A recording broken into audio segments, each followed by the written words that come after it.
Welcome back to the Sports Complex on a Wednesday afternoon. I know what day of the week it is.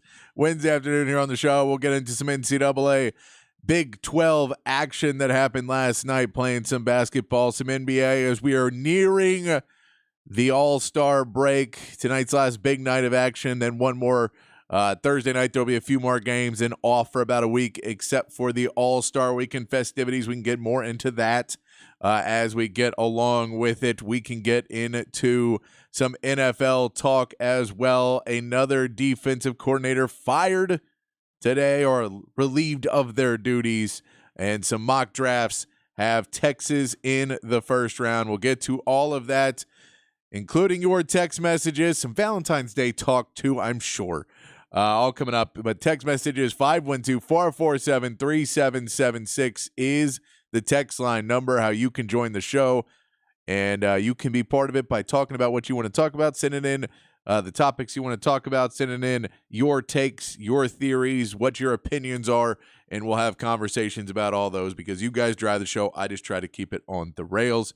It's also Valentine's Day. I hope everybody did not forget their Valentine's Day duties and whatever you're going to do. We'll talk more about that, I'm sure, throughout the show, but I hope everybody is going to have a good one and have your plans ready and know what you're going to be doing.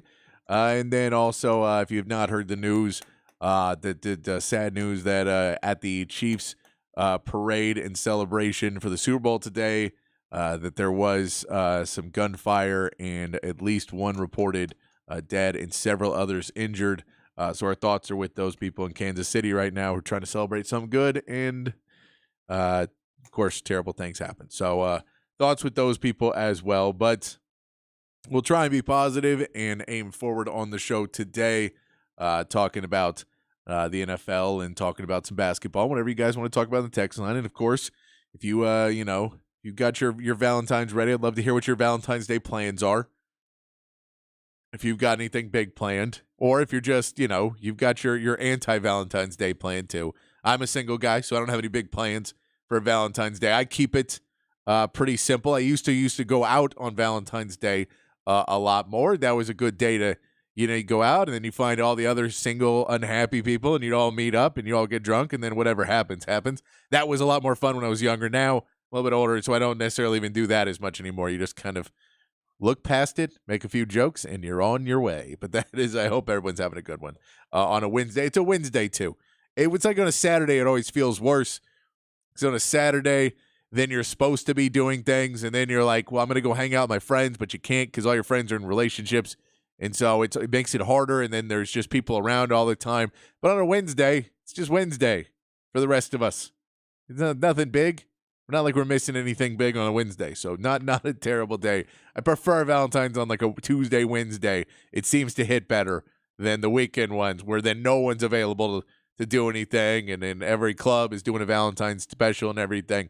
Nah, I'll take the Tuesday, Wednesday much more for Valentine's Day. Let's talk some basketball to kick off the show.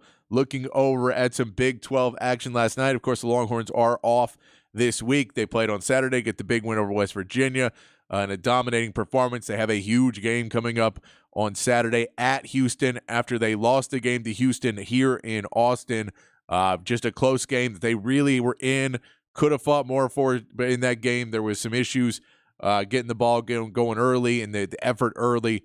They're going to have a big game in Houston to try and pick that win back up and even that series, and it'll be a huge win when you talk about the bracketology and where Texas could end up in the tournament. It's still early to tell because they have some wins now that look pretty good. They're in that number, but there's not a lot of wiggle room and a lot of really hard road tests for Texas coming up. They've been one of the better road teams so far this season. However, that only takes you so far when you're not a great home team. But there are teams they could beat. You got a Kansas team that's vulnerable. I know you're playing in Kansas. You have a Houston team that you competed with, and you got to be able to go to Houston and try and go pull some offense out against a really good Houston team there. You're going to have to go to Baylor, who got a win last night. We'll get into that in just a second. But that is a team that you were able to beat here. Can you get a big win there? Texas Tech has been playing well at home. You got to go there. But some of those wins, you win a few of those games. You're not going undefeated the rest of the way, that's for sure. But if you could get some of those big wins, getting into the conference tournament and then have a good performance in the conference tournament, your odds could turn around pretty quickly for Texas. They just need to continue to play with the effort that they have to play with. Last night, though, we saw Cincinnati drop one at home to Iowa State. Iowa State just a little bit too much against Cincinnati. And Cincinnati did what they needed to do in a lot of places. They were able to out-rebound Iowa State. We knew they needed to do that. They out-rebounded them 38-24. But you needed the bigs for Cincinnati to step up. Like Victor Locken, who is a good player, was big against Texas early when they played earlier this season. But he only ends up playing 9 minutes in the game because Iowa State is able to use their guard play, and they're able to dictate pace and still play good enough defense on the inside with some guys that are a little bit quicker and faster. They could spread the floor pretty well, too, which really took some of the bigs out for Iowa State. And once the bigs got out of the game, Iowa State was able to play their game and dictate the pace, something that Texas needs to learn how to do more of, adapting to play your own game as opposed to trying to set your own tone at the beginning. You sometimes have to adapt to get the other team to where you want them to be. That's what Iowa State did. A great job of coaching there for them. And they're just too fast, too good at shooting to let Cincinnati hang, and Iowa State gets a big road win in the Big 12 over Cincinnati. Oklahoma, number 25, Oklahoma loses to number 12 Baylor at Waco. Baylor gets a 79-62 win there. Jaden Nunn gets 27 points in the game. And in the reality, Oklahoma's defense couldn't get going against this Baylor team. It's a really good Baylor team at home. On the road, they've shown sometimes that they've had a little bit of trouble getting going. Their freshmen are starting to pick up a little bit more too. We talked about Yves Missy. The big man that is playing the freshman, he has another decent game against Oklahoma. If those freshmen start going for Baylor, they're a team that could jump ahead of Kansas and who's going to be competing when it comes down the stretch. I don't know if they're going to be able to get ahead of Houston right now, but they're going to be competing in that Big 12 championship. If those freshmen continue to play at the level they're playing at for Baylor, they continue to get better and better as the season goes on. That's a harder and harder team to beat. Texas has to go to Baylor, where that team is shooting really well, putting up 79 points in the game. They're playing a good offense. They shot 55% from the field in that game. Just too much for an Oklahoma team that has a decent offense and a pretty good defense, but not enough offense to compete with Baylor at home. And we can go over to BYU getting a close game, a close win at home against UCF. Kind of thought this one would be a little bit more of a blowout because BYU's offensive presence, number 19 BYU wins 90-88 over UCF. UCF did what they needed to do. They go points in the paint, 46-26. They play really well for most of the game, but it really comes down to the fact that whether it's the way the game was being called or whether UCF was getting in bad positioning, they did not allow BYU to get going. They were trying to just get them in foul trouble instead, and BYU ends up shooting 46 free throws in the game. 46 free throws. 40 of them made. A great free throw percentage. Not a thing you can do for a team like BYU. UCF ends up shooting 14-26, and when you lose by 2 and they just outshoot you by 20-plus free throws, it's deadly for you. You try to play a good game. You stuck with them. You put up a ton of points. That's one of the ways you can get to 90 points is scoring with the clock off with the foul trouble. But BYU edges out a win with just really good free throw percentage and just continuing to get to the line, pushing the UCF defense backwards more and more. But a game that, again, shows you how tough the Big 12 is, that UCF was hanging with BYU in this game. Over in the NBA, a couple games last night, we had the Thunder take out the Magic 127-113. Jalen Williams puts up 33 points in that game. The Thunder just a little bit ahead of the Magic. Magic had a pretty good game in there, but just weren't able to play the defense against the Thunder. And when a guy like Jalen Williams, who is turning out to be just a really home run pick in the draft, when you add him with an SGA and now Chet Holmgren's playing well, Jalen Williams may be playing better than Chet Holmgren. I know everybody's jumping on Chet Holmgren, and he's competing with Rookie of the Year with Wemby. I think that's tempered a little bit more now, but he's still playing really good this season. Josh Giddey is playing well. They're getting closer and closer, and if Lou Dort continues to be a really good defensive stopper, that is a team that could continue to give pressure. I don't know if they quite have the star power yet to compete. But if Jalen Williams turns it in and Chet Holmgren keeps taking steps forward, this is a team that you'll see compete in big playoff games going forward. The Magic's still a little bit behind that. They're about a player short right now. Markelle Fultz is their shooting guard, and he just hasn't been playing at the level he needs to play, where, a team that struggles offensively a little bit, that shooting guard position is usually one where you're going to be able to get some points out of it. He just hasn't always been there. But I think if they can add one more piece, whether it be through the draft or through free agency or even maybe a trade, and add that one more scorer, good shooting guard, which is one of the easier positions to find in the NBA, that could really take this Orlando team to another level, put them in competition with some of the other bigger teams in the East. We also saw the Kings lose to the Suns 130-125. Sabonis had a big old game, 35 points, 18 rebounds, and 12 assists for Domantas Sabonis. De'Aaron Fox adds another 40 points onto that one as well. Both had really big games, but the Suns just a little bit too much for this Kings team. They get to the free throw line, like Devin Booker puts up 25 points, 11 and 13 at the free throw line. And the offense just a little bit better for this Phoenix team. They're starting to come into their own. They're starting to add some pieces, adding a Thad Young in there as well, which is another scorer. They don't have a ton of defense. And so if you're able to slow down Phoenix, you're going to have a pretty good shot to beat them in the playoffs, but you're going to have to get in there and slow down a team that has options to score at almost every position.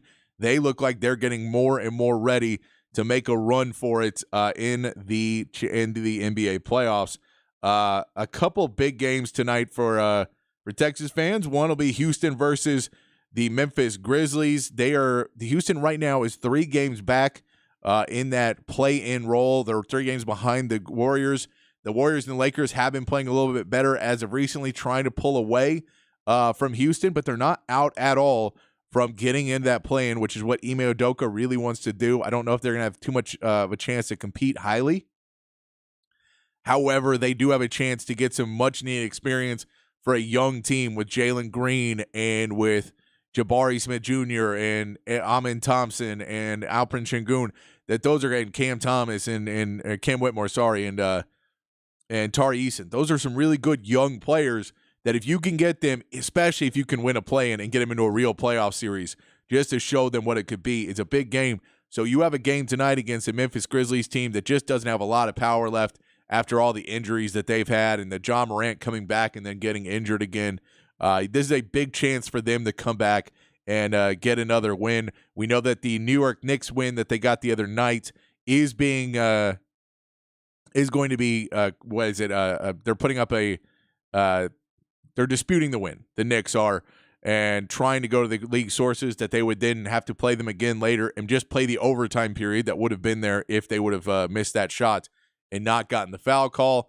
That's another question. So you could lose another spot in there or get it back. But it's a big game. All these games right now that you're playing for Houston against teams that are below them and teams that they can win, you have to win if you're the Rockets, if you want to stay in that chase, trying to get to that number 10 or number 9 spot in the rankings so you can get into a play-in game and just show the progress, as it's a team that has just taken so long to get where it needs to get.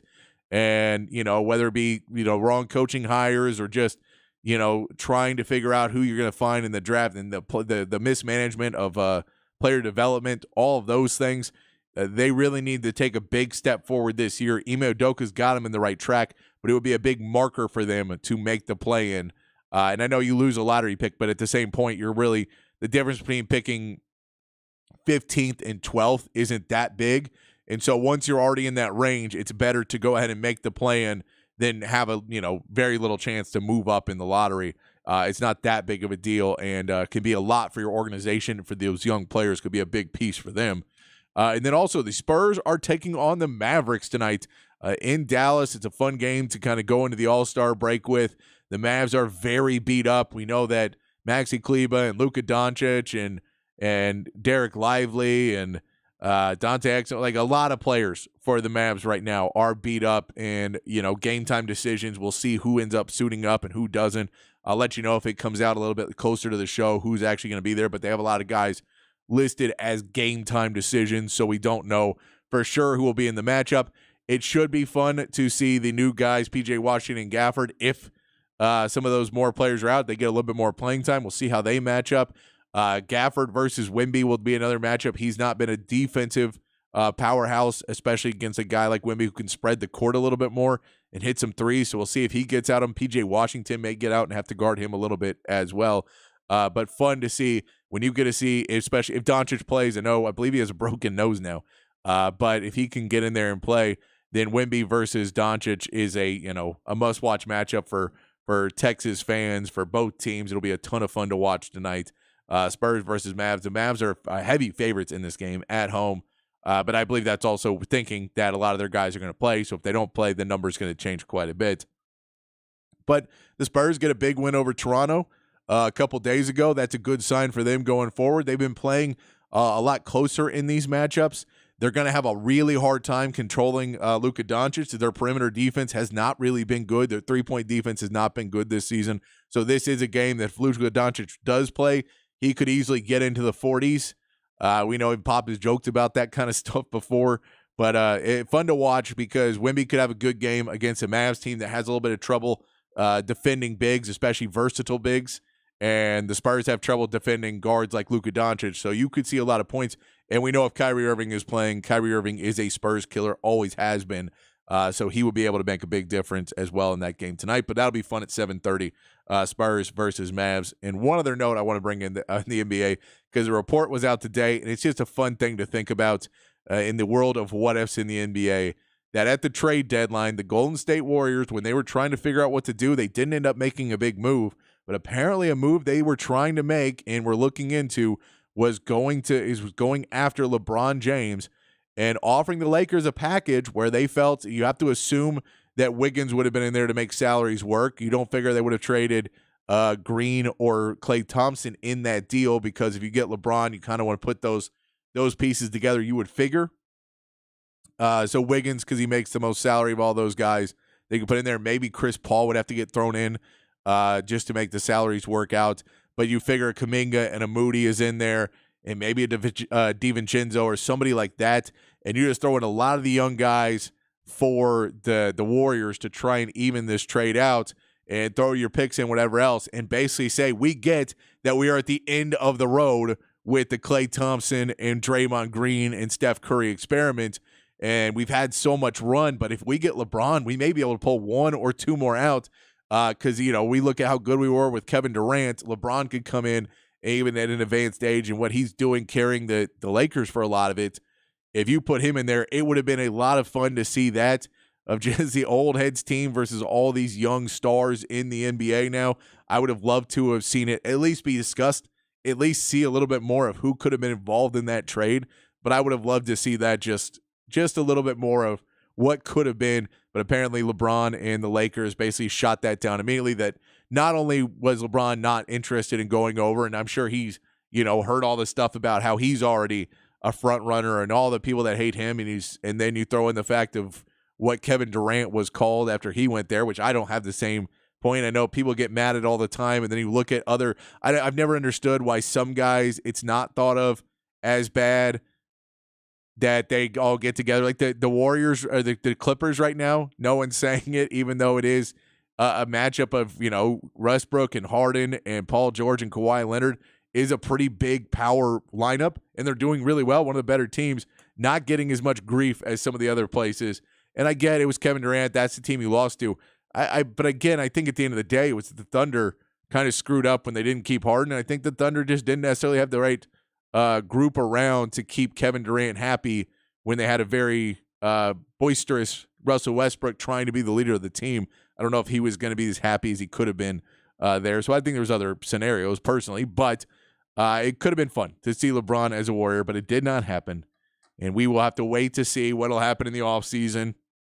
There's going to be a lot of talk. And if Bronny James does come out of college after this year and go to the NBA, does LeBron James try to follow him? Do the Lakers try to get him? Where does LeBron James end up going after the season? We know he says he wants to be there, but the Lakers are finding it harder and harder to get to that championship level competition, even though they had a decent offseason.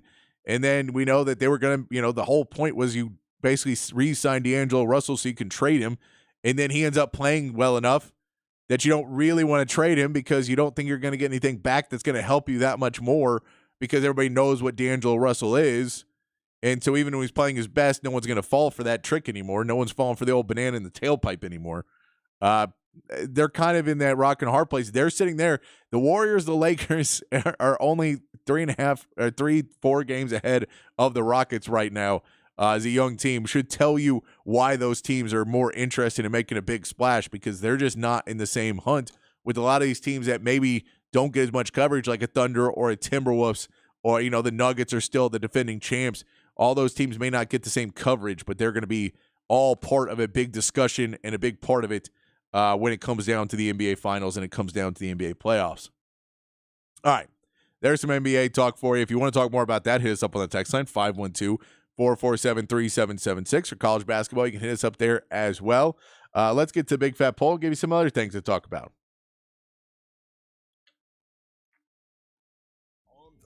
Patrick's Big Fat Poll of the Day on the Horn. Big Fat Poll of the day today, 512-447-3776 is the text line number. What is the best Valentine's gift you have ever given? What's the best Valentine's gift that you would ever want to get? I'm not saying that you had to have got, but what if you were going to pick your gift for Valentine's Day? What would it be? It's Valentine's Day show. We'll throw it at it for the day. Sports news is slowing down a little bit. Thought we'd throw in some Valentine's Day talk today. I want to know what was the best gift you ever got. You got somebody, and what for you? If someone said, "What do you want for Valentine's Day?" What is is it just don't talk to me? Is it a simple dinner at home? Is it tickets to a game? Let me know on the text line 512-447-3776. We come back, we'll start getting to the text line. We'll also get into a little sound from Hook 'em Up with E and Rod B, talking about the differences of the Dallas defense, of how Mike Zimmer might coach things a little bit differently than Dan Quinn. Some good stuff for the morning show there. We'll get into that as well when we come back here on the Sports Complex on the Horn 1019, AM 1260, the Horn app, and hornfm.com.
Back on the Sports Complex here on the Horn on a Wednesday afternoon. Text line's open 512-447-3776. Hook 'em up with Ian Rob B this morning. They talked a little bit about the differences between Mike Zimmer and what he may want to do in his defense versus what Dan Quinn was doing in Dallas, what you can look forward to, some of the changes that are possible. I did watch the press conference today with Mike Zimmer and Mike McCarthy talking to the media. There was not a ton really broken down in that session. There was not a lot of things that really, I don't think there was too much new information that came out in that session. Both gave a lot of coach speak in it, but it was good to see Mike Zimmer saying that there was only a couple jobs that he would have really wanted, and there was other jobs. What the reason why the wait was because he basically had to talk to the other jobs that were there with him and maybe inform them first that he was not taking theirs, but that he always wanted to get the deal done with the Cowboys, and he's looking forward to it. He's looking forward. When he was asked about Micah Parsons today, his response was that he didn't want to say anything about what he was going to have Micah Parsons do until he told Micah Parsons to his face. So a lot of that you can't really get too far into. He's looking forward to playing with the Dallas Cowboys players. He's seen some of the game film, but there was a lot of coach speak in it, so I didn't cut much of the clips up because most of them did not give out too much information, but he's looking forward to it. But Rod Babers does give you some information about some of the trends and what you might be able to expect from Mike Zimmer as a Dallas Cowboys coordinator after a Dan Quinn defensive coordinator. Here's a Hook 'em Up replay here on the Sports Complex. All right, let's talk about the differences between the Mike Zimmer and Dan Quinn defense. There are going to be some things I think they're going to be very similar in what they're trying to achieve and what they want to do. I also think they're going to be some very different elements to the Mike Zimmer defense than Dan Quinn's defense. And Dan Quinn's defense is really unique. And from a strategic kind of philosophical standpoint, I think Dan Quinn was just great at creating chaos for the offense, right? He would just promote chaos. And he did that in a number of different ways. He do this by using a lot of pre-snap shell disguise. And because they use so many 3 safety defenses, it was easy for him to disguise a lot of the pre-snap look because he would just move those safeties around. Keep moving those safeties around the front. And that made it really tough for quarterbacks to process pre-snap and post-snap.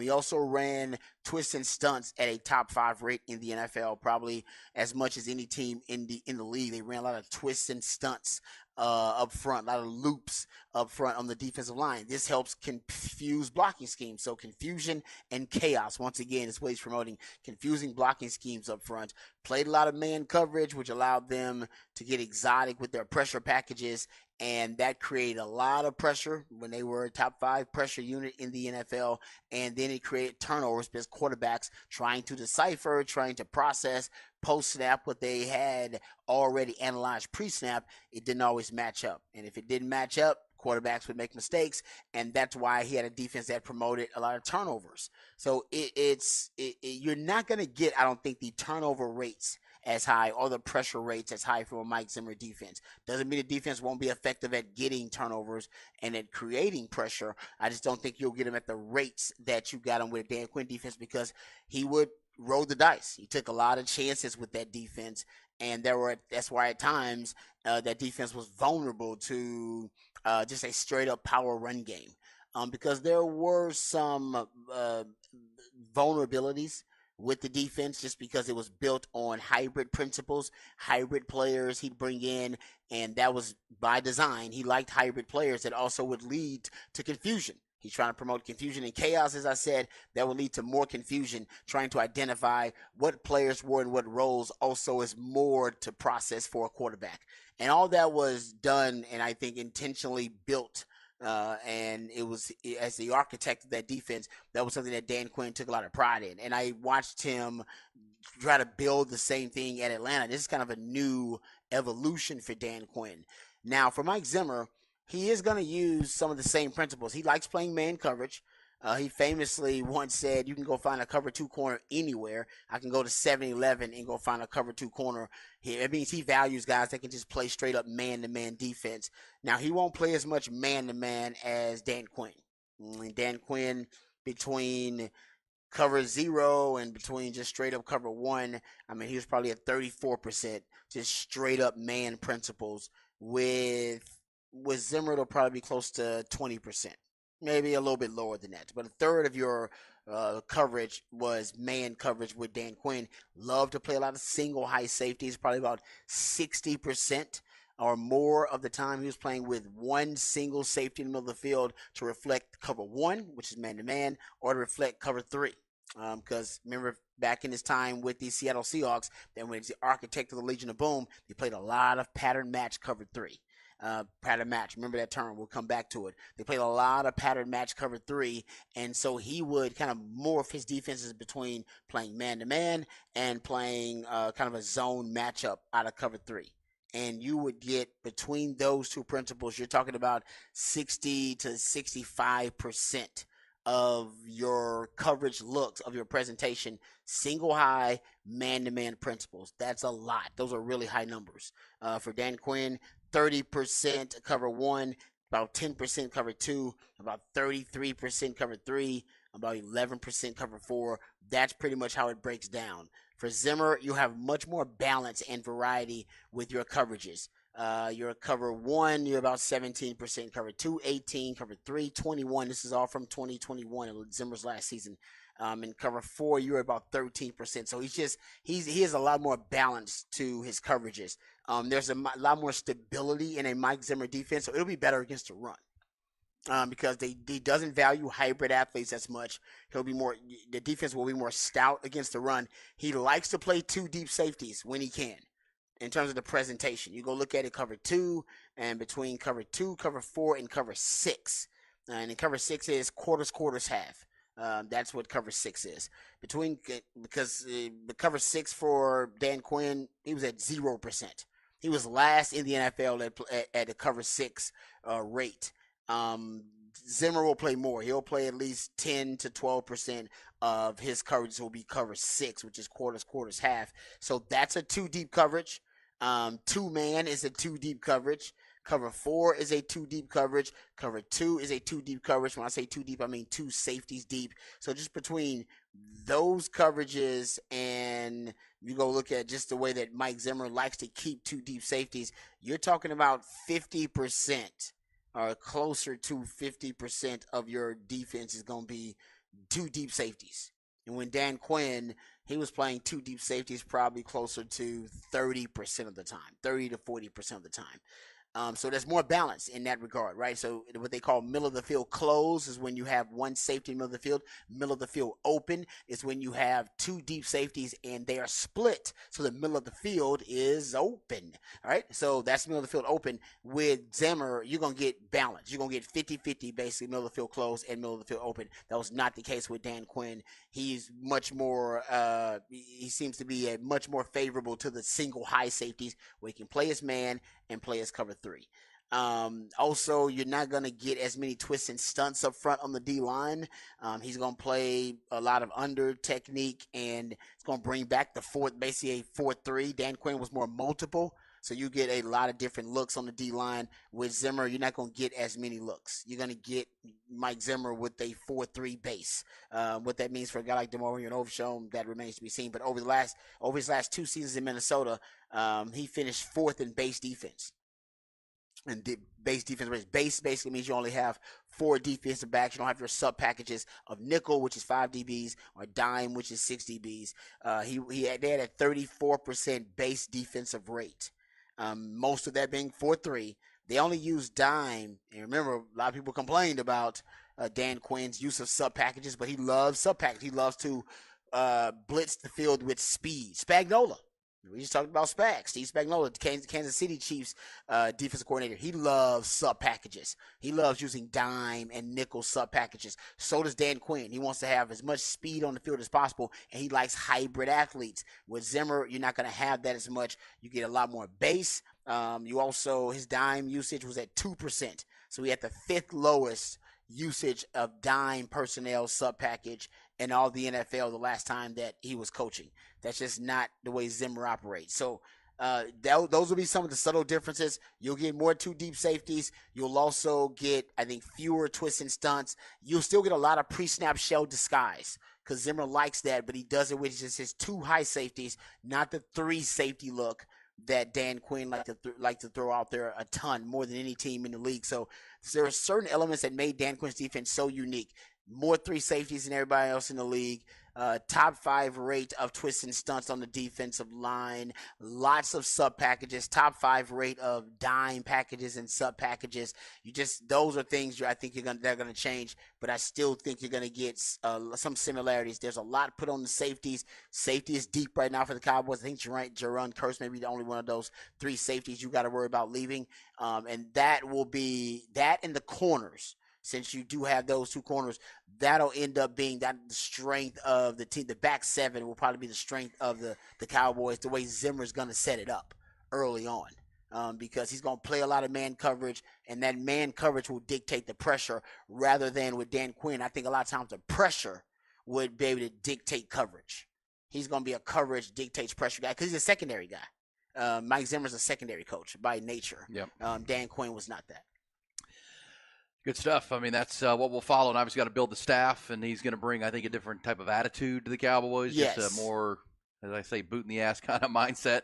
Or Dan Quinn was more a player's coach, and they played for him. They played well for him. It's one thing. I know all Cowboy fans remember the Packers game, and that's how the season ended. But that team was an elite defense a lot this year.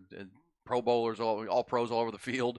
Two finalists for Defensive Player of the Year, Rod, with DaRon Bland and Micah Parsons. Mm-hmm. But, we heard the sound coming out of the Super Bowl of CeeDee Lamb and Micah Parsons talking about we have to be the force for change, right? We have to drive the maturity level of our football team and demand more. That's where it starts, and Mike Zimmer will demand it. I promise you that. He doesn't put up with much bull. I believe that, too. Yep. It's not no nonsense. And knowing Mike Zimmer, I don't know. I would bet a house payment that the F-bomb meter goes through the roof. The F-bomb meter versus what Dan Quinn was. Swear jar around there man. for charity. Don't have that with Mike Zimmer. Don't have it. No, it'll be full when he gets going. Good stuff there from Hook 'em Up with Ian Robbie, weekday morning 6 to 11 right here on the Horn. Some more stuff from that press conference today with Mike McCarthy and Mike Zimmer. Mike Zimmer was asked about, and both coaches were asked about, how much Dan Quinn was looking at that turnover ratio. And their basic concept was, well, everybody wants to turn guys over. I think that the main difference is Mike Zimmer's viewpoint on how to turn guys over and how to get turnovers and winning the turnover battle is much more about fundamentals and sticking with it. So I don't know if we'll see as much ball hawking from Trayvon Diggs and DaRon Bland. It feels like fundamentals and those types of things kind of takes away from what both those guys do of just really feeling like they have a spot and they know what the quarterback's going to do, be able to watch the game film and pick those balls off. So they'll still be able to do that a little bit, but it feels like they're going to try and get a little bit more into the fundamentals. And they both said they're going for it. They want to have the turnovers, but it seems as if that the approach according, is Dan Quinn was much more scheme to get turnovers, and you try and blitz in the right way to get pressure, and then DaRon Bland and Trayvon Diggs are both trained to be ball hawk guys that will come in and get your turnovers and take the ball back. Of course, DaRon Bland setting the record for most pick six in a season, so he can do those kind of things. I'm still curious what they do in the secondary as far as player personnel. When you talk about a Gilmore possibly, and he says he wants to come back, and you can bring him back. You have a DaRon Bland on a really team-friendly contract for a couple more seasons. But how will he fit in to the Mike Zimmer world? And then Trayvon Diggs is coming back from a major injury. How quickly does he get back? Because we know that there's been the situation before that the Cowboys thought that they had another wide receiver, and it just wasn't the same after the injury. So you have to be a little bit more cautious to not rush them back and try and get them back into playing top level. But you're waiting for that week 7 to kind of get back into the flow, and then figure out if you have what you have. But at that point, you're already trade deadline. You're already past your free agency, and you're who you're able to draft and everything in that aspect. So it just becomes a kind of a battle of the clock to see what they're going to do in that secondary. But as Rod said, Mike Zimmer is a secondary coach. He talked about it in the game, that's kind of his bread and butter. They've got a great amount of talent in the secondary for the Cowboys now, so he's really looking forward to working with that. I think you look at that, and then who he brings in the staff, the defensive line coach. Who is he going to have replacing Durde, who goes to the Seahawks as the defensive coordinator? Who is he going to bring in there to try and work? Because that guy's going to be working with Micah Parsons. As much as, we can sit and say Micah Parsons says that he's he does linebackers and he wants to be used as a chess piece. Last season did not show that. Whether it was his relationship with Dan Quinn and that's what he wanted, and, they were able to give it to him because that's, it pays a lot more money to be a great edge rusher. We see who wins the Defensive Player of the Year and gets the votes. It's edge rushers. So I think that, it makes sense of why someone would want to be more of an edge rusher than dropping back in coverage or dropping back in run support and those types of plays. I think that it shows what he wants to do. He also brought up in different situations of, trying to be, a coach that finds the best situation and says that he likes that he's found with good players that good players want to be coached. And, good players really want to be, the best players want to be guys that want to be better, and he expects that from the team. So we'll see what Micah Parsons' relationship is. We know Micah Parsons has a great relationship with Dan Quinn. This is going to be the piece for Mike Zimmer where, he's been known as a tough guy, but he has guys that vouch that his tough love has given them opportunities in the future and has helped them out a lot. Will that be able to help out with this Dallas Cowboys team? All of that to be seen. I'd love to hear what your thoughts are on Mike Zimmer and what Rod just had to say. 512-447-3776. If you think that it will work out, if maybe the Cowboys need to get some other personnel. If you think that, send that text in. And the big fat poll of the day today: what is the best Valentine's gift you have ever gotten, or that you would like to get? And what's the best Valentine's gift you have ever given? Have you ever given anybody and just knocked it out of the park? I want to know, what's the knock it out of the park Valentine's gift you've given? 512-447-3776 is the text line number. Let me know what you got there. We'll come back. We'll start getting to the text line, get some other conversation. We come back here on the Sports Complex on the Horn 1019, AM 1260, the Horn app, and at hornfm.com.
Back on the Sports Complex here on the Horn on a Wednesday afternoon. I hope everybody is having a good Wednesday.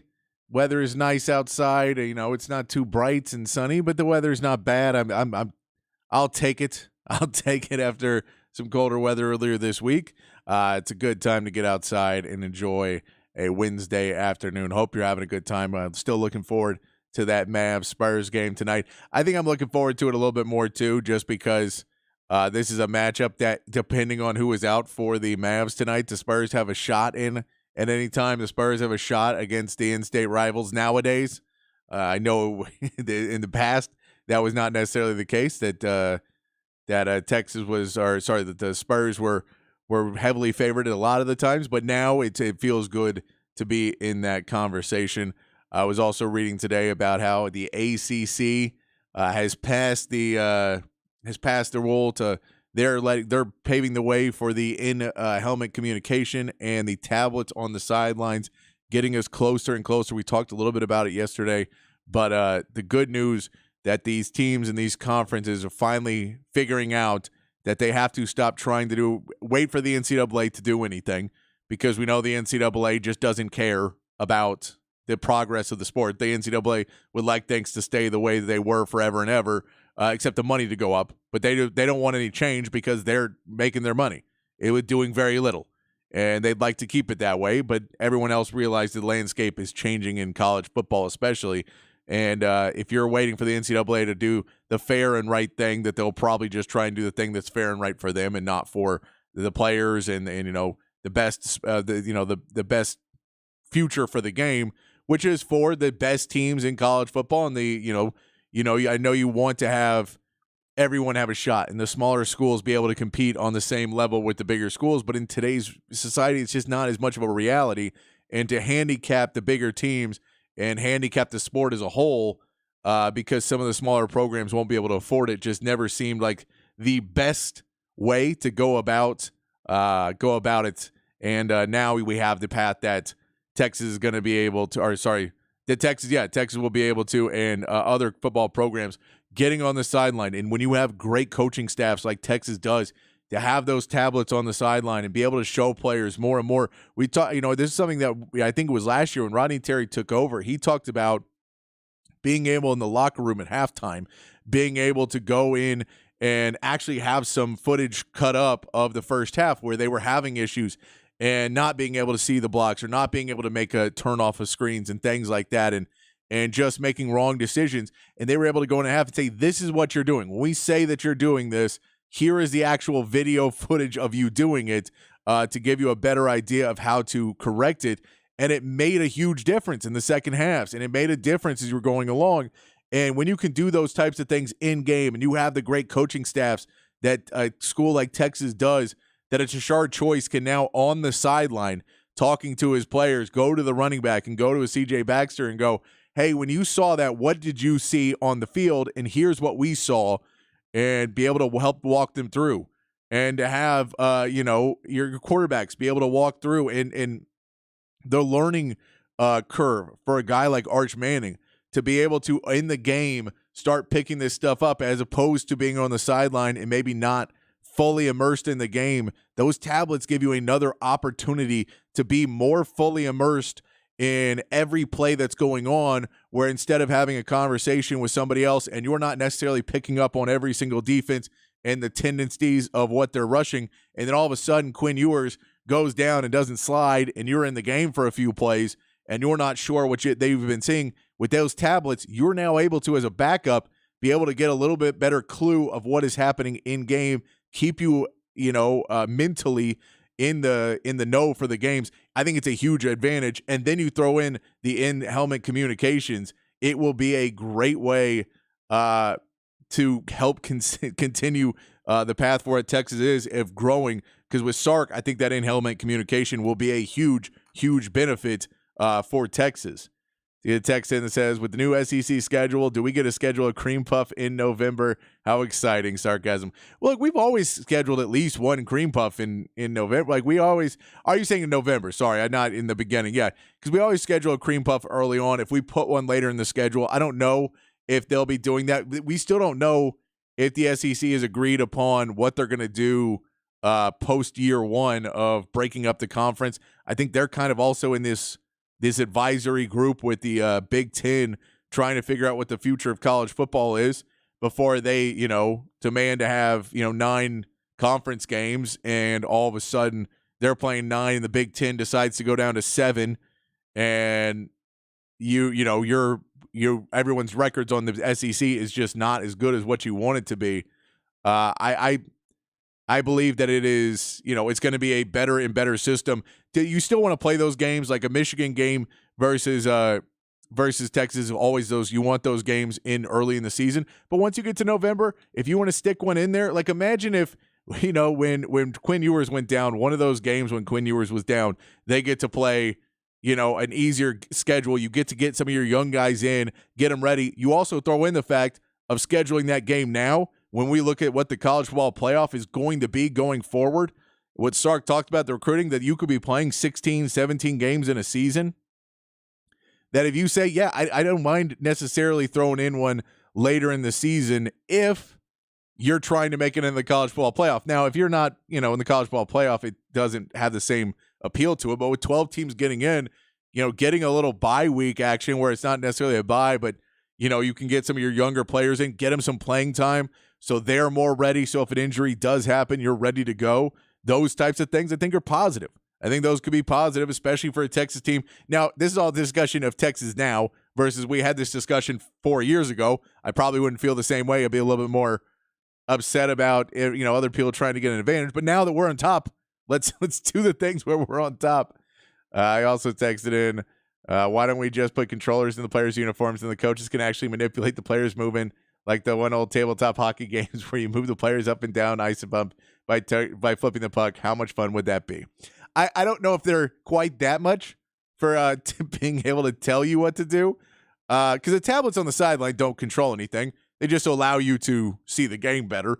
And the inset, but the in-helmet sets will be big, and I think it would make it even more people trying to hire quarterbacks to be coordinators, just to have your quarterback coach to be able to say, okay, now we see this, and make sure you make this play, and okay, make that read, and it looks like they're blitzing. You got that. Here's your rotation.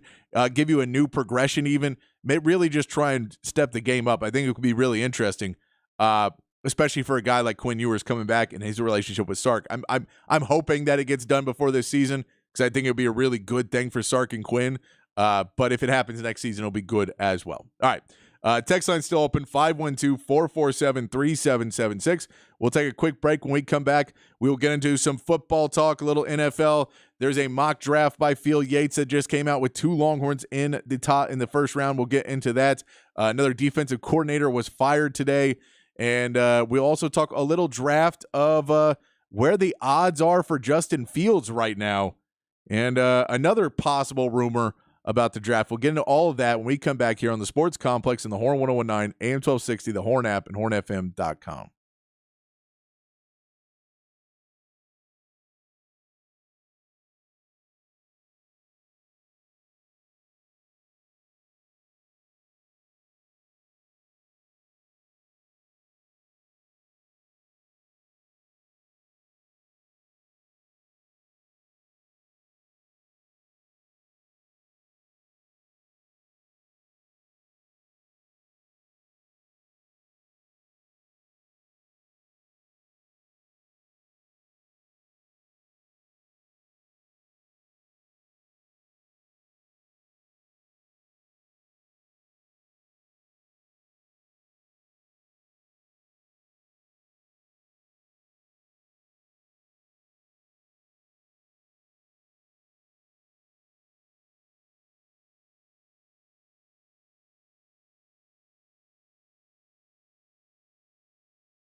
Hour 2 here on the Sports Complex on a Wednesday afternoon. We'll get into some NFL talk right here, a little college football too if we have some time. We'll get into all of that.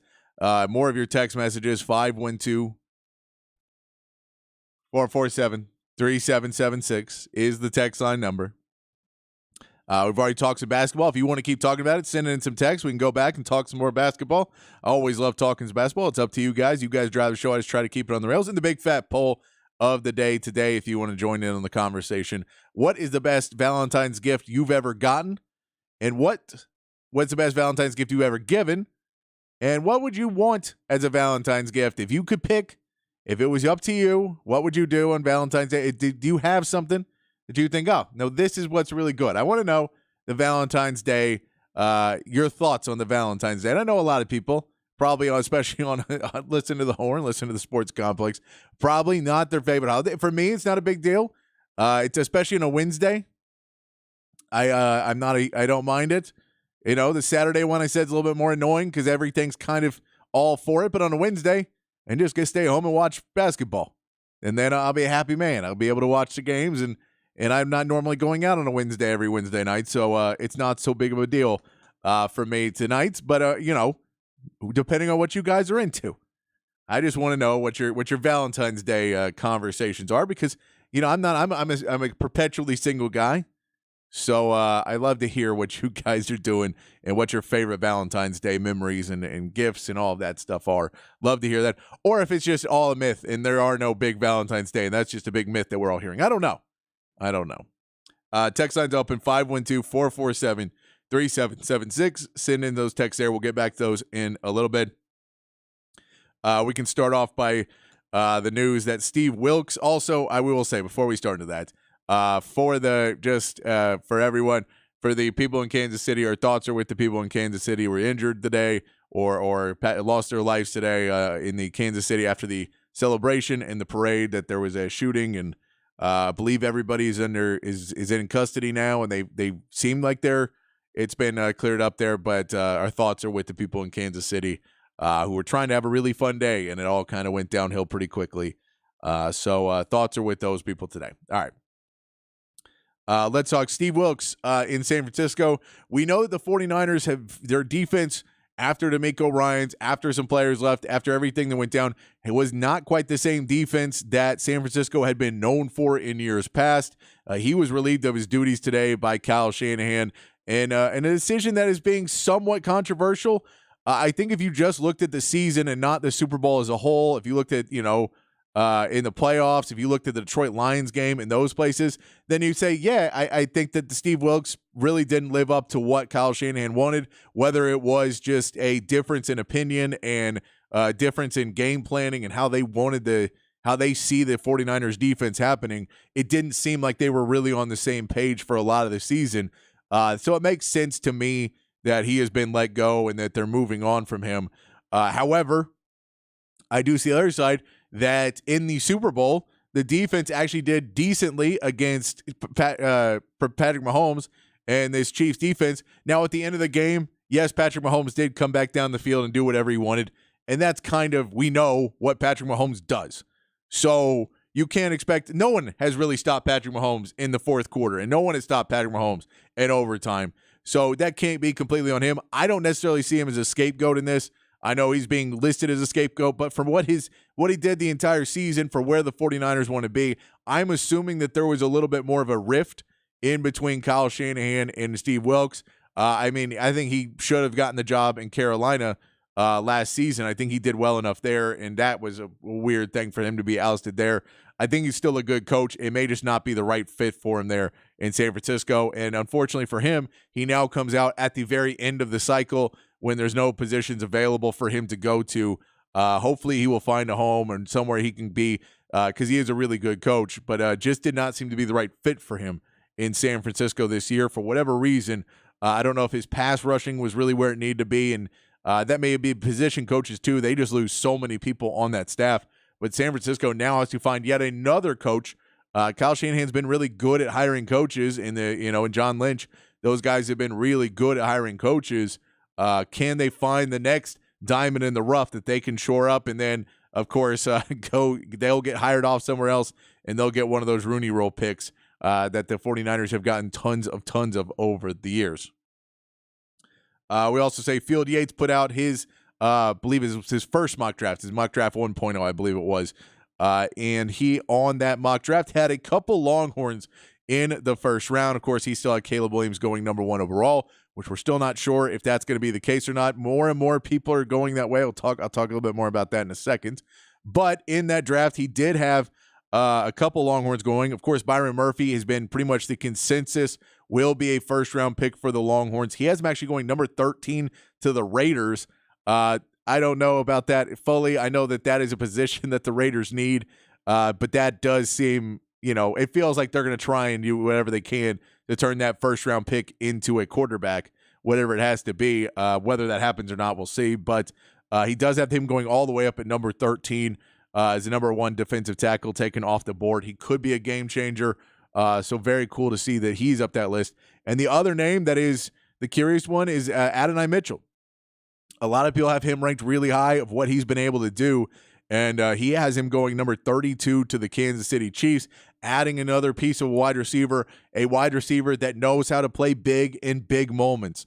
And that match, that group, that pairing of Adonai Mitchell and Kansas City seems like too good to be true. Of a guy who is a big game player, a guy who's been in the playoffs year after year in college football, someone who knows how to make those big moments and go after the ball in big games and be reliable in those moments. Feels like a guy that'd be perfect pairing with Patrick Mahomes and this Kansas City Chiefs. So Field Yates has him going there, and that's the wide receiver of, a lot of wide receivers are going to go early, and the real question of where does Adonai Mitchell end up, does he end up in the first round or not, is kind of dictated by how many other wide receivers go before him, that maybe they get that little bit of a rush on wide receivers in the first round where enough guys start to go where there is some really top-level names of wide receivers in the draft. And if they're able to get enough of those gone and Kansas City comes in at 32 and somebody like an Adonai Mitchell is still available, you have to go look at him and see what he's done at big games. And when you're Kansas City and that's kind of what you do, that is what you would like to see.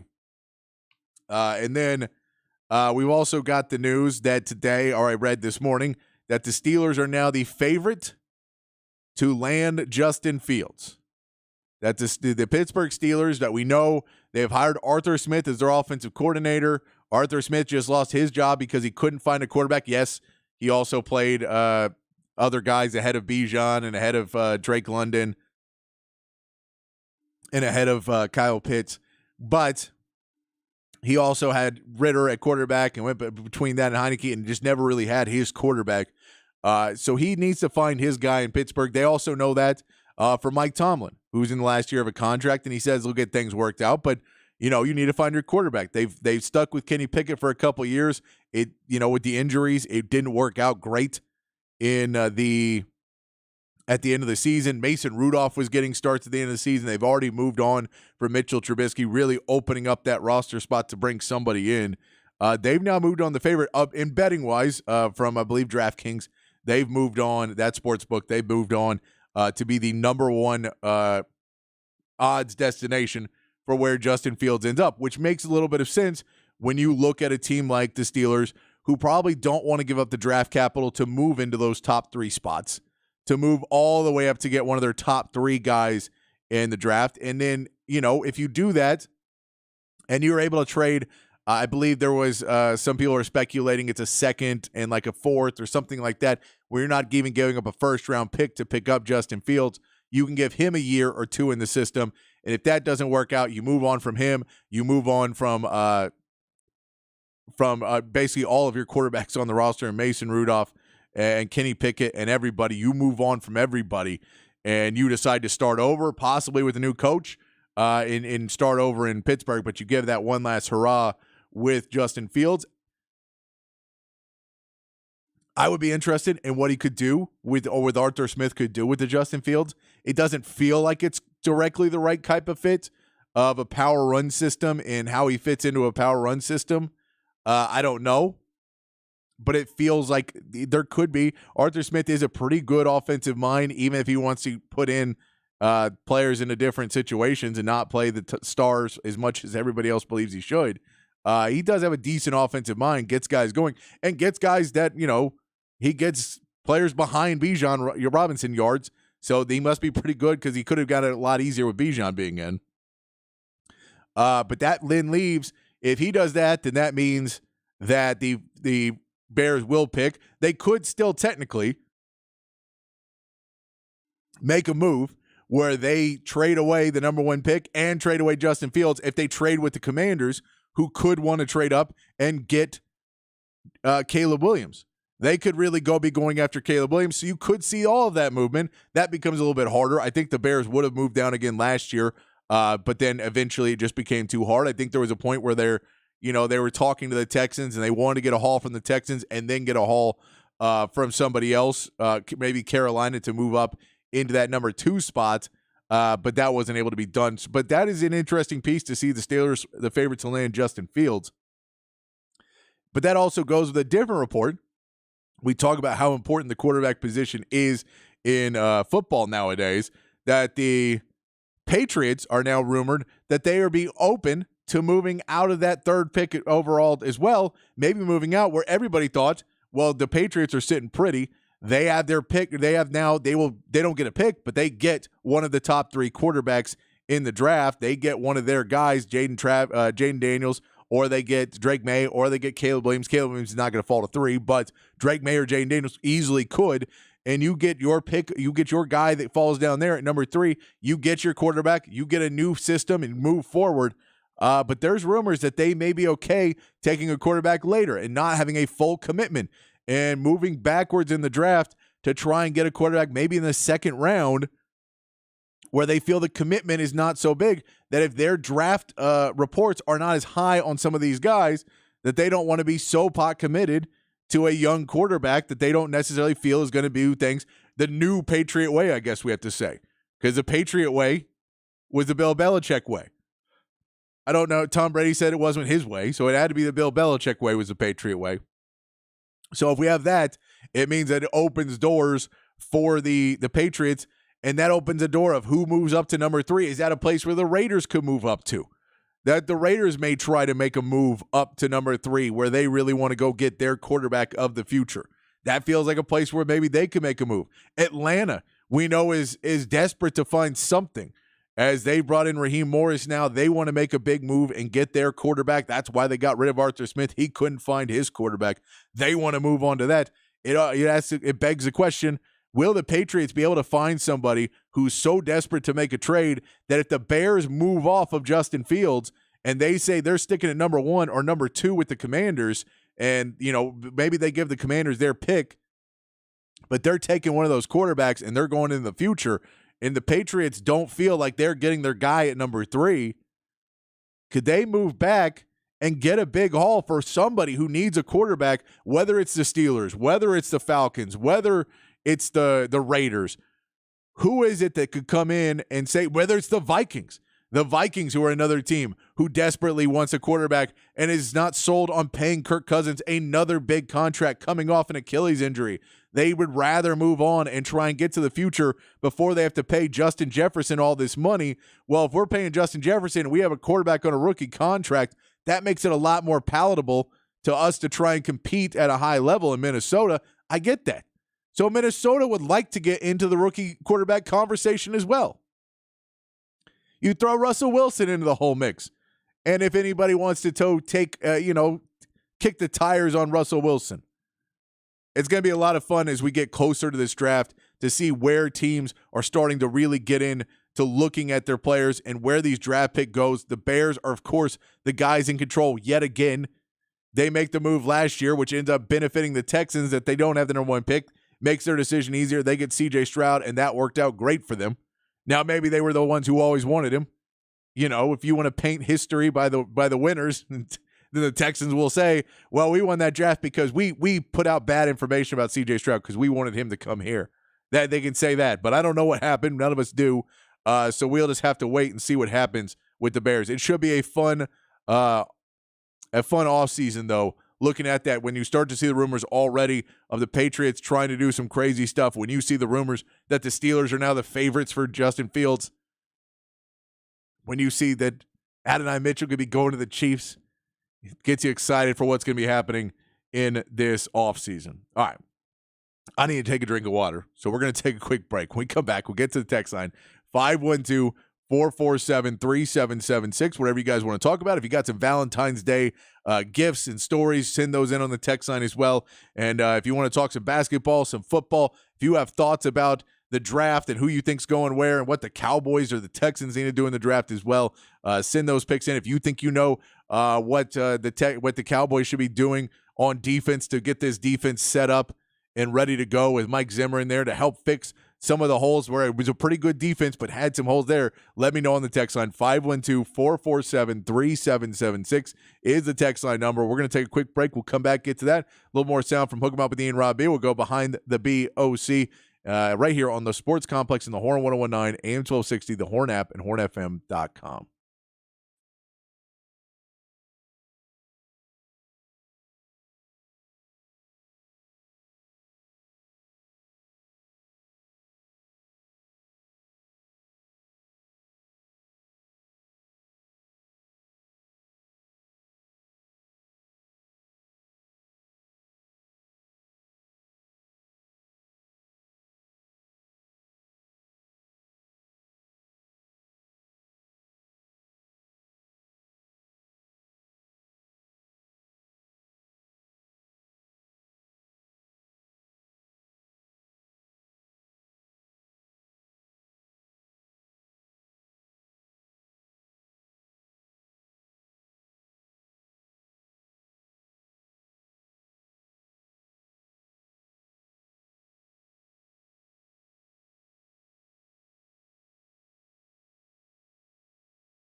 Back on the Sports Complex on a Wednesday afternoon, Valentine's Day afternoon. I hope everybody out there is can have a great Valentine's Day evening, whether you're with someone or by yourself, or maybe with some by yourself now and with somebody later. Whatever you want to, whatever floats your boat, guys. Get on out there and enjoy your Valentine's Day. Text line's open. 512-447-3776 is the text line. Texter says, Gilmore can't cover or tackle a statue. I think he had an okay season. He had a pretty okay season. I think he did pretty well this season, actually, playing over there. He's a big improvement over what they had last season. Did a lot. I know he's getting a little bit older and older. He's supposed to have some more work done over the offseason to get a little bit healthier because he's just been more and more beat up. But, I think he's probably still got a year or two of good football left in him. He's not going to be ever your number one, but that's why you want to have a Trayvon Diggs. The question is, if you put DaRon Bland back out there, do you put him back basically in the nickel and don't play him full time, even though he's Defensive Player of the Year? Do you run him on the other side, and do you take, it becomes a little bit harder just because of where everyone normally plays and what they're going to do in a Mike Zimmer a Mike Zimmer defense, that I don't know if you have a place for all three of those guys. But I think Gilmore would do more of what Mike Zimmer kind of wants in the basis. If he's not overpriced to come back in as a free agent and he wants to come back and play there, he'd definitely be an interesting guy I'd be interested in bringing back, other than unless Mike Zimmer has another DB that he really thinks would come in there. Because I think Gilmore has done a lot better than some other guys, and you could still draft somebody too. There'll be some good DBs in the draft available as well, but you're going to have to figure out what you're going to do. I don't know if Trayvon Diggs and DaRon Bland on each side is really going to be able to be what you pull off for a Zimmer offense, but crazier things have happened. Keep texting in 512-447-3776 is the text line for what you guys want to talk about. Keep going to that. We'll give you a replay. Some Rod Babers behind the burnt orange curtain for you. We're on a Hook 'em Up replay here on the Sports Complex in the Horn 1019, AM 1260, the Horn app, and hornfm.com.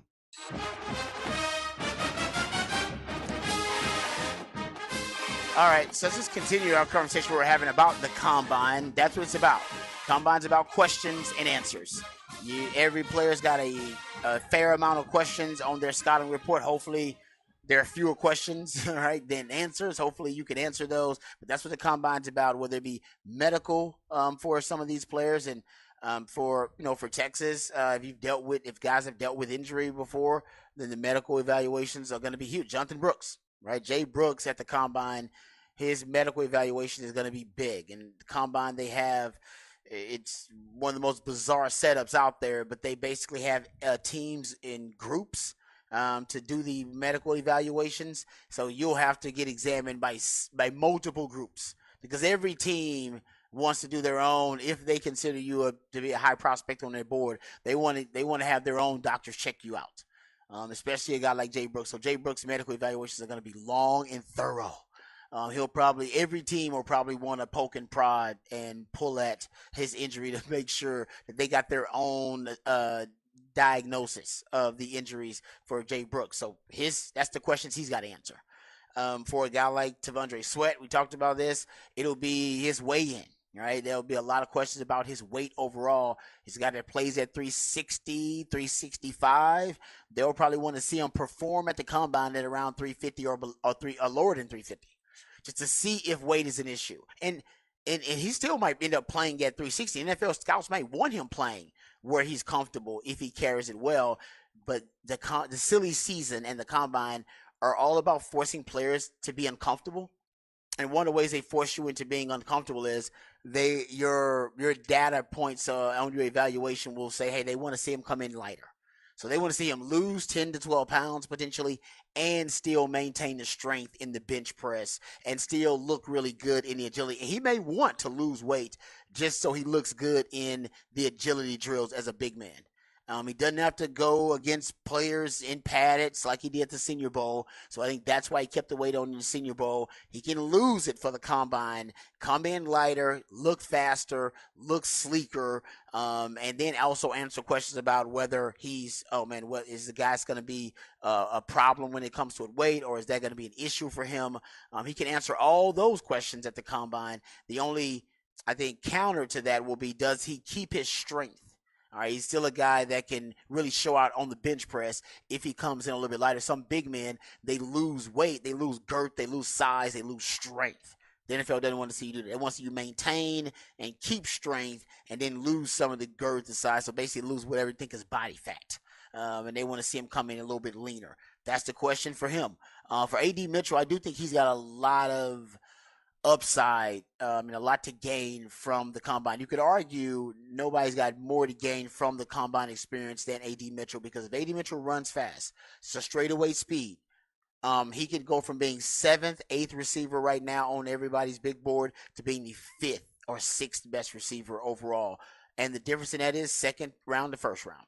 He's one of the only players that's got a clear path to the first round if he runs well. For everybody else, you need help. JT Sanders is going to need some help to get into the first round. Xavier Worthy would need a little help to get into the first round, considering where I think he's right now the 9th or 10th receiver on boards. But if you're A.D. Mitchell, all the scouts need to see from you is that you got frontline speed. And he'll test well at everything else. His hands will be great. His route running will be good. He'll be good in the cone drills, precision route running, his size, his range. The film looks great. And he's a guy that was highly productive at Texas. And he was highly productive at Georgia, too. I mean, he's been productive at multiple Power 5 programs, competing at a high level, basically being a difference-making impact player. If he can run fast, he's going to get into the first. He's going to sneak into the first round. If he doesn't, then he's going to drop, because wide receivers a really deep draft. And nothing wrong with that, by the way. And dropping for him is into the second round.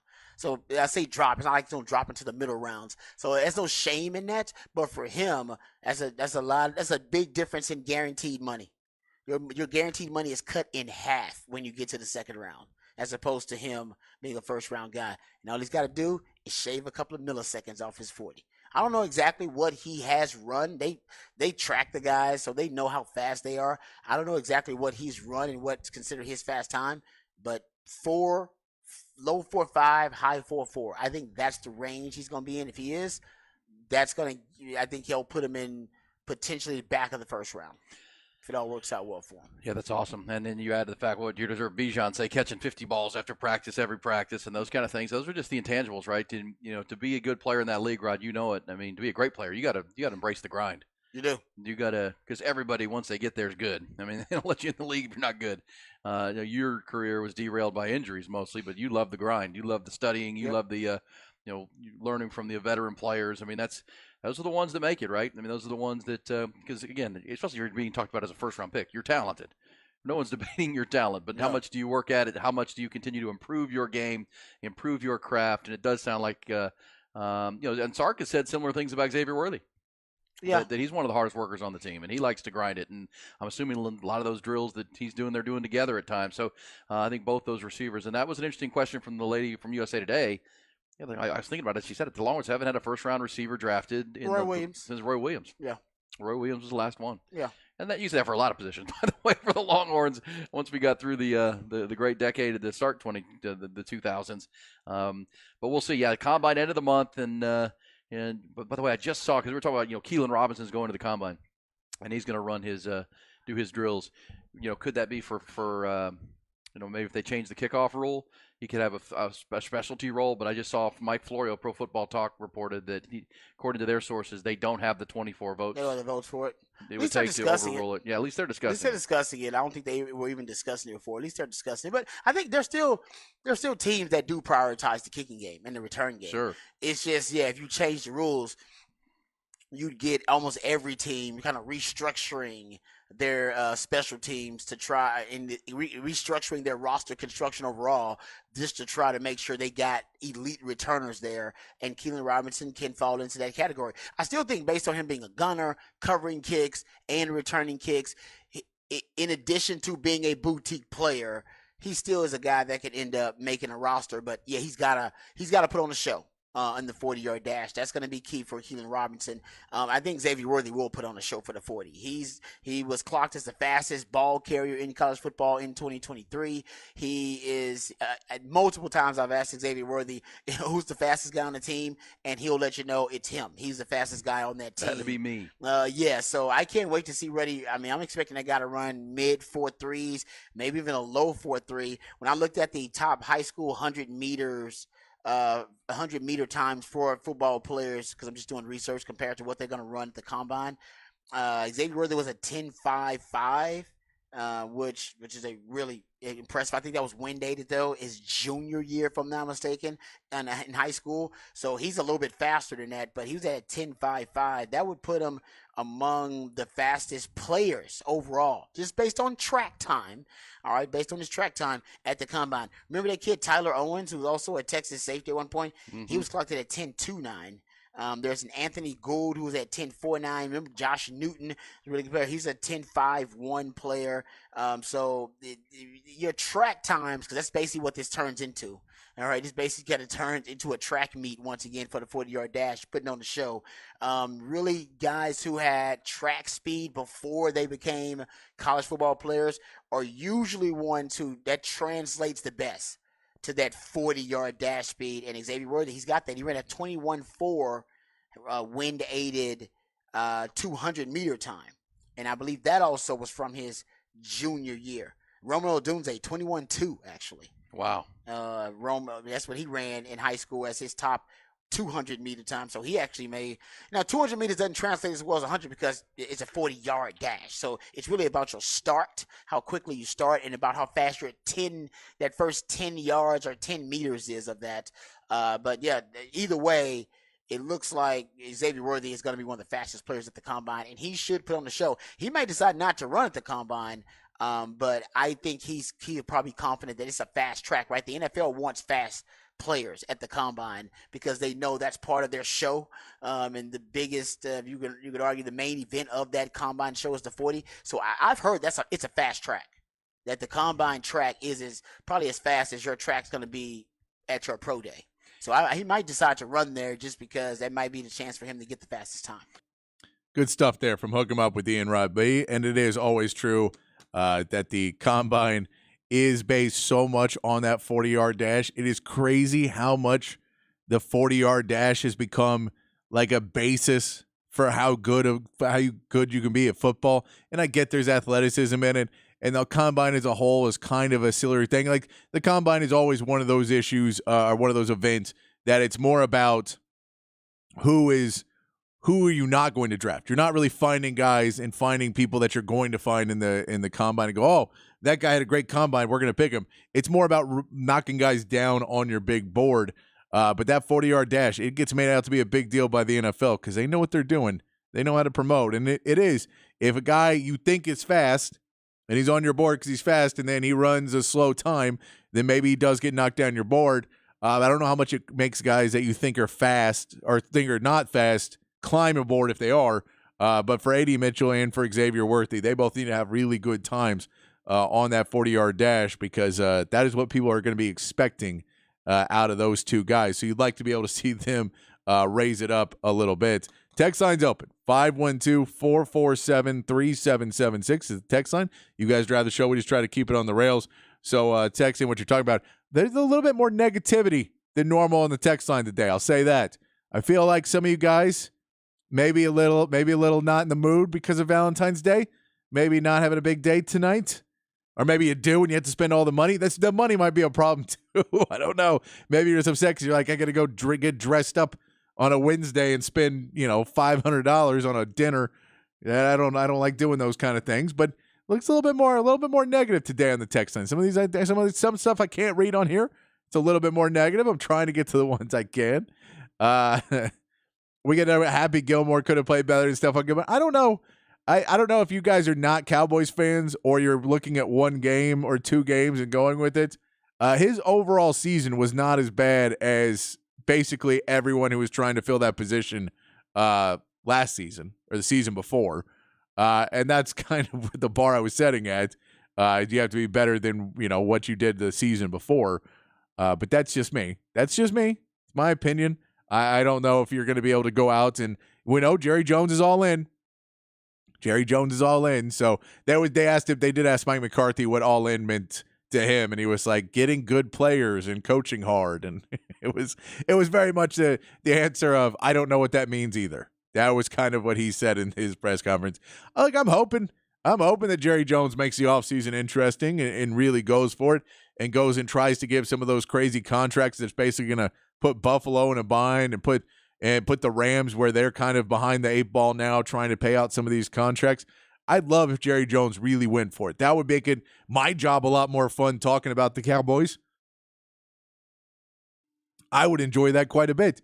So I think it'd be a lot of fun to see him do that. I'm not sure he's going to. I think that, again, the all-in means that he's going to pay Dak Prescott, but that's just me. That's what I think he means by that. We also get a text here that says, after the trades, Mavs bench is better than the Spurs starters. So sorry, man, not tonight. I mean, that's not true. The bench is better, and the Mavs are a much better team if everyone's playing. But yeah, if I said Maxi Kleba and Dante Exum, and if you were going to say Jaden Hardy is better than Devin Vassell, then you're not watching the game. And Victor Wembanyama is great. He's still young and improving, but he is a really, really good player. So there are some good players on the Spurs as well. And one of the problems the Mavs have is they don't have a ton of depth behind their guys. Now, you added Gafford in P.J. Washington. If P.J. Washington step up and Gafford can play with some consistency, then those guys are going to be really good, and the Mavs are going to be good. But the main point is, if Kyrie's not even on the injury report anymore, so he will be playing tonight. Luka is probable. Looks like they're both going to be playing. It makes it a much harder road for the Spurs to go. The Mavs have been playing really well since Kyrie came back from injury. But if you're stating if Kyrie and Luka are out, do the Spurs have a shot? Yes. Yes, the Spurs have a shot against the Mavs without their two best players whose usage rates are through the roof. Yes, they would have a shot in that game. But they don't right now because it is going to be it looks like both those guys will be playing. Derek Lively is the one who may be out, which Derek Lively could go a little bit better against Wemby than Daniel Gafford probably could. But we'll see if P.J. Washington gets that assignment some too. Not a great defender, but we know that's the weird thing the Mavs have been doing is basically you hired a defensive coach. He says he wants to get defensive players, and then you trade for guys that are more offensive guys like a Gafford who's a good rebounder, which you really needed that.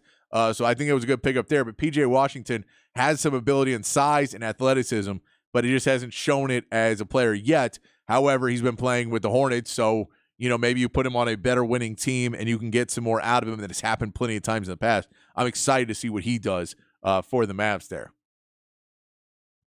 Let's see. We get another text here. Brandon R. says, anybody who's saying Stephon Gilmore had a bad season, I know one game doesn't tell all, but go ahead and watch what he did against A.J. Brown in the second game versus the Eagles. Thank you. Yeah, that's what I'm saying. I'm with you, Brandon. I'm trying not to go off one game. I know everyone looked bad against the Packers. Everyone did. Yeah, the scheme was bad. The players were bad. And no one was up for that game for whatever reason. They all looked bad in that one. But I don't think Deron Bland didn't look good in that game either. And that's somebody that if you're saying that's the guy now, I'm just not sold yet 100% on Deron Bland being able to fit into a system where Trayvon Diggs is also a ball hawk and this defense not getting burned a lot. It could happen. I'm just not sold on it yet. I think you'd rather have someone who's a little bit more of a guy like Gilmore who's not super exciting, but can go out there and play good defense. I think you'd like that. All right, text line, keep them coming in, 512-447-3776. We're going to take one more break, take our last break. We'll come back, get back to the text line here on the Sports Complex on the Horn 1019, AM 1260, the Horn app, and hornfm.com.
Back here on the Sports Complex, getting to the end of the show. Appreciate everybody on the text line. We got a few more texts that we'll get to. Keep sending them in if you want to get them in. Last call for text here on the Sports Complex.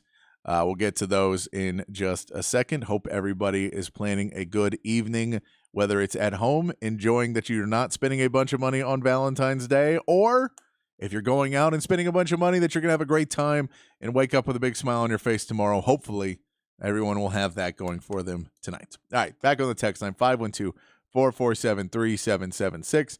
Texter says, Cowboys fan here. I'd love to see them snag Brooks in the draft, and happy Valentine's Day. But Valentine's Day to you. I think John Brooks he's a really good one, especially depending on where he falls. I don't really know where his value is going to be at now.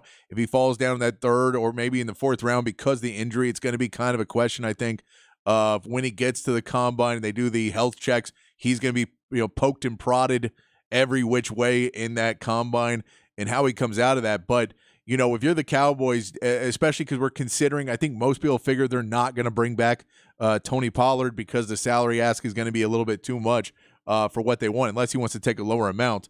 You're going to have to go get a veteran and bring in probably a rookie to play in that game. I don't know if Rico Dowdle showed you enough that he's the guy. And if you're going all in, let's say you have to have 2 running backs this year that you didn't really have this year. You need to have at least a bell cow and then a change of pace. And I think Jonathan Brooks could be a great guy that maybe wouldn't be there full force early in the season, but by the time he gets to the playoffs and he'd be a great pickup that you get later in the draft. That probably is one of the most NFL ready, other than the injury, running backs in the draft. I think he'd be a great pickup for them, depending on where you get him. If you're getting him in the second, it's a little bit riskier because they probably have some other needs they could get. Maybe you could get someone a little bit later, but you're talking long term as well of a player that you think could be a good running back. If you're going to go get if you're looking at a Derrick Henry or somebody like that, and so you want Jonathan Brooks to be your change of pace early on and then merge into the role in the next couple of years to be your main back, and then you can have another back beside him, I think he could be a really big pickup for the Cowboys. The texter says, Jerry Jones means the crazy Cowboys fans' money is all in his bank account. They did say, Mike Zimmer did say today, he said, one of the best things about playing in Dallas and working for the Cowboys is it's one of the fan bases that they are crazy into the games, and it makes it a fun environment to be in. And as someone who hosts a show, I can tell you there's a lot of Cowboys fans who are very into it, and I appreciate how much you're into it. When the Spurs are better, I'm very into it. When they're not as good, when the Longhorns are very into it, and when you feel like you're right on that edge, it becomes hard to not get too crazy about it at points. Let's see. A texter says, I feel like there will be even more vitriol towards Dak and McCarthy such that they'll actually do worse this year than last year. I think they'll do about the same. The question is, can they take the next step forward? I think that's the real question. I don't know how much Mike McCarthy really goes into it. And I mean, they see it, all that stuff, but he's been told he sucks for a long time. I'm sure he can manage. Dak Prescott's been told he sucks for a long time. I'm sure he can manage, and neither one of them suck. So I don't think that it's necessary. I think they understand where they're at. I think Dak Prescott is going to take much more solace in the fact that he was second in MVP voting last year than what somebody on Twitter is going to say about him. So I think there will be people that are negative about it, especially if he gets a contract extension. He'll have to deal with that, and fans are going to be what they're going to be. I think the question, a 12-win team, unless they really screw it up this offseason, which I don't see happening, I think they'll be able to, maintain that. Stephen Jones and Jerry Jones have done a good job of doing that. The question is, do they take a big swing of the bat or 2 or 3 big swings of the bat of going all in? And how does that work? How does Mike Zimmer work? Can is the defense something that he can work with in a season to get to where it needs to be? And I think he probably is one of the better options to do that. That's not being a copycat and being able to do his own thing. I don't see them having a worse season. Now, we don't know what the schedule is, but I know the Eagles had their issues last season. They feel like they're not necessarily as dominant as they were rolling on that role where everybody thought they were one of the best teams in the NFC. The end of the season did not show that. If Jalen Hurts can come back healthy, now that may add it. I don't think the Commanders are going to come out and start being world beaters. I don't think the Giants are going to come out and be world beaters. So in your division, you should still be one of the top 2 teams, if not the top team. And if you're that, you have every ability to compete, at the high level and get to another 12-win season. And then it just comes down to, can you be better in the playoffs? Because you can't be worse than you were this season. You can be, I don't know if you're going to top, the disappointment of this season's postseason. So I don't necessarily think it'll be worse. It's just, is more of the same a good thing for the Cowboys? Because then it makes a hard decision. Do you move on? Do you try to make some other decisions? That's where it gets questionable. If he wins 13 games this season, how do you fire him? But you might need to. We'll talk more about it tomorrow. I appreciate you guys jumping on with me on the text line. We'll need you on the show tomorrow, too. As we get closer to All-Star Weekend, we'll start getting into that for the NBA. We'll keep talking some more NFL and a whole lot more on the Sports Complex. We'll be back tomorrow. Until then, be kind, be safe, keep your underwear clean. We'll see you right back here for more of the Sports Complex.